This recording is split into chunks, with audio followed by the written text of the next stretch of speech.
आखिर किसकी गलती के कारण हुआ कलयुग का आरंभ? कैसे होगा इसका अंत? कितने साल और धरती पर राज करने वाला है कलयुग? कलयुग यानी आज का युग जिसमें हम जी रहे हैं। कितनी पीड़ा, कितना दुख, कितनी यातनाएं हैं इस कलयुग में, फिर भी हमें जीना तो पड़ता ही है। लेकिन क्या आपने कभी सोचा है कि कहां से आया है ये कलयुग? आखिर क्यों इस धरती पर कलयुग की जरूरत पड़ी? आज की इस वीडियो में मैं आपको बताऊंगा कि आखिर क्यों और कैसे इस कलयुग ने धरती पर जन्म लिया और कैसे इसका अंत होगा। तो जैसे आपका दोस्त आपको जब कुछ बातें बताता है तो आप उसे सुनते हैं, वैसे ही आप मुझे अपना दोस्त मान ले, ऐसा मैं कहूंगा नहीं, क्योंकि मैं आपका दोस्त ही हूं। तो आखिर तक बने रहिए इस वीडियो में मेरे साथ और मेरी बात को ध्यान से सुनिए। हमारे पुराणों में 4 युगों का वर्णन किया गया है: सतयुग, द्वापर युग, त्रेता युग और कलयुग। कलयुग चौथा और आखिरी युग है। शास्त्रों में बताया गया है कि कलयुग के अंत में जब कलयुग अपनी चरम सीमा पर पहुंच जाएगा, तब भगवान विष्णु अपने 10वें अवतार कल्कि के रूप में अपने देवदत्त घोड़े पर सवार होकर आएंगे और इस कलयुग का अंत कर देंगे। आखिर कलयुग होगा कैसा? हमारे पुराणों में बताया गया है कि कलयुग में पाप, अधर्म, घृणा, झूठ, अपराध आदि काफी बढ़ जाएगा। मनुष्य केवल 20 साल तक ही जीवित रहेंगे। उनका कद भी घटकर 4 इंच तक हो जाएगा।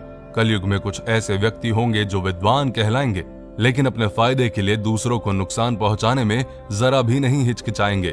कलयुग में लोग अपनी संतानों के मोह में इतना डूब जाएंगे कि संतान का विकास ही रुक जाएगा और बच्चे माता पिता के प्रेम में फंसकर ही रह जाएंगे। कलयुग में अगर किसी दूसरे की संतान साधु बने तो उसके दर्शन अवश्य करेंगे, लेकिन अगर खुद की संतान साधु बने तो निराश होकर रोएंगे और सोचेंगे कि आखिर उनकी संतान ने ऐसा क्यों किया। कलयुग में दोगले लोग होंगे जो कहेंगे कुछ और करेंगे कुछ और, अपनी सत्ता का गलत इस्तेमाल करेंगे और मासूम लोगों का शोषण करेंगे। कलयुग के लोग ऐसे होंगे जो अपने पुत्र और पुत्री के विवाह में बहुत धन खर्च करेंगे, लेकिन किसी गरीब को कुछ नहीं देंगे। और इनमें कई बातें हम अपने जीवन में सच होते देख भी रहे हैं। ऐसे में हमारे मन में सवाल उठता है कि आखिर इस कलयुग का आरंभ हुआ कैसे? तो चलिए जानते हैं। कलयुग की शुरुआत भारत के महान गणितज्ञ आर्यभट्ट ने अपनी पुस्तक आर्यभट्टियम में इस बात का उल्लेख किया है कि जब वो 23 साल के थे तब कलयुग का 36वां वर्ष चल रहा था। आंकड़ों के अनुसार आर्यभट्ट का जन्म 476 ईस्वी में हुआ था। गणना की जाए तो कलयुग का आरंभ 3102 ईसा पूर्व में हो चुका था। कलयुग का संबंध महाभारत काल से बताया जाता है। कहा जाता है कि जब महाभारत युद्ध के बाद पांडवों ने कौरवों को हराकर सारा राजपाट जीत लिया था, तब कुछ समय के बाद पांडवों को समझ आ गया कि इन सब चीजों की जरूरत नहीं है। इसीलिए सभी पांडवों की सहमति से युधिष्ठिर ने अपना सारा राजपाट त्याग कर राजा परीक्षित को सौंप दिया और द्रौपदी के साथ सभी पांडव मोक्ष की प्राप्ति के लिए हिमालय की ओर चले गए। बस तभी से कलयुग का आरंभ शुरू हो गया। राजा परीक्षित बड़े ही कुशल और दयालु राजा थे। उनके शासनकाल में उनकी प्रजा को कभी भी कोई दुख या कष्ट नहीं हुआ। एक बार राजा परीक्षित एक नदी के पास से गुजर रहे थे। उन्होंने देखा कि नदी के किनारे एक गाय और बैल आपस में बातचीत कर रहे हैं, लेकिन कलयुग उनको दुखी कर रहा है। राजा परीक्षित ने बैल के रूप में धर्म और गाय के रूप में पृथ्वी को पहचान लिया। कलयुग के द्वारा गाय और बैल के ऊपर होने वाले अत्याचार को राजा परीक्षित सहन नहीं कर पाए और उन्होंने अपनी तलवार निकाली और कलयुग को मारने के लिए आगे बढ़े। राजा परीक्षित का क्रोध देखकर कलयुग कांपने लगा। कलयुग भयभीत होकर अपने राजसी वेश को उतार कर राजा परीक्षित के चरणों में गिर गया और क्षमा याचना करने लगा। राजा परीक्षित ने शरण में आए हुए कलयुग को मारना उचित ना समझा और उससे कहा, कलयुग तू मेरे शरण में आ गया है, इसलिए मैं तुझे जीवन दान दे रहा हूँ, लेकिन अधर्म, पाप, झूठ, चोरी, कपट, दरिद्रता आदि अनेक उपद्रवों का मूल कारण केवल तू ही है। तू मेरे राज्य से अभी निकल जा और फिर कभी लौट कर मत आना। परीक्षित की बात को सुनकर कलयुग ने कहा कि पूरी पृथ्वी पर आपका निवास है। पृथ्वी पर ऐसा कोई भी स्थान नहीं है जहां आपका राज्य ना हो। ऐसे में मुझे रहने के लिए स्थान प्रदान करें।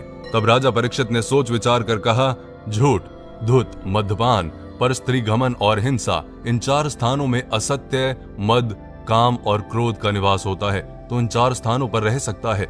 लेकिन इस पर कलयुग बोला, हे राजन, ये 4 स्थान मेरे रहने के लिए अपर्याप्त हैं, अन्य जगह भी प्रदान कीजिए मुझे। इस मांग पर राजा परीक्षित ने उसे स्वर्ण के रूप में 5वां स्थान प्रदान किया। स्वर्ण रूपी स्थान मिलते ही कलयुग ने राजा परीक्षित के सोने के मुकुट में वास कर लिया।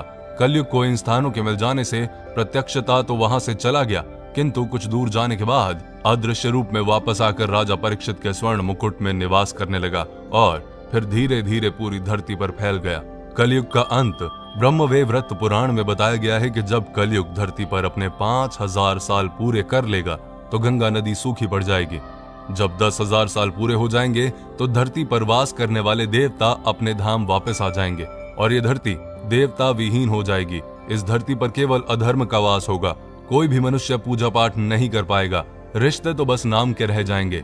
सब लोगों की बुद्धि भ्रष्ट हो जाएगी जो केवल धन के बारे में ही सोचते रहेंगे। लोग हमेशा अशांत रहेंगे। कोई गुरु का आदर नहीं करेगा। ब्राह्मणों का ज्ञान खत्म हो जाएगा। क्षत्रियों का साहस खत्म हो जाएगा। शोषण करने वाला राजा होगा और प्रजा भी एक दूसरे पर अत्याचार करने से पीछे नहीं हटेगी और एक दूसरे की जान की दुश्मन बन जाएगी और अंत में सब कुछ नष्ट हो जाएगा।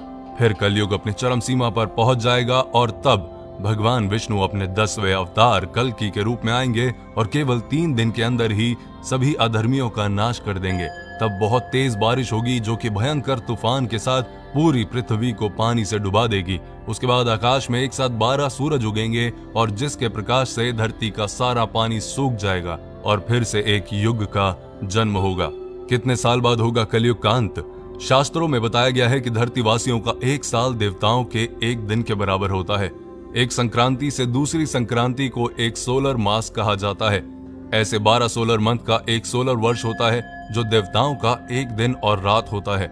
सतयुग को 4800 दिव्य वर्ष का बताया गया है। त्रेता युग 3600 दिव्य वर्ष का था। द्वापर युग 2400 वर्ष और कलयुग 1200 दिव्य वर्ष, यानी कि कलयुग 4,32,000 सौर वर्ष का होगा, जिसके अनुसार कलयुग के अभी 5000 साल ही पूरे हुए हैं। 4 लाख से भी ज्यादा वर्ष अभी बाकी हैं जब तक कलयुग इस धरती पर राज करेगा। लेकिन कलयुग के इस समय में मनुष्य को इस भयंकर प्रलय से केवल हरि कीर्तन और भक्ति ही बचा सकता है। तो अपनी लाइफ में ध्यान रखिए कि दूसरों को दुख देने से कुछ नहीं होगा। भक्ति में ही शक्ति है। भजन करें, कीर्तन करें, दूसरों की हेल्प करें, अपना ध्यान रखें और अपनों का ध्यान रखें। ये वीडियो आपको कैसी लगी मुझे कमेंट करके जरूर बताएं और अगली वीडियो बहुत ही अच्छी और बहुत ही इंफॉर्मेटिव लेके आने वाला हूं आपके लिए। पेज को फॉलो करें अगर अभी तक आपने किया नहीं। प्लीज कमेंट करके फीडबैक अपना जरूर दें।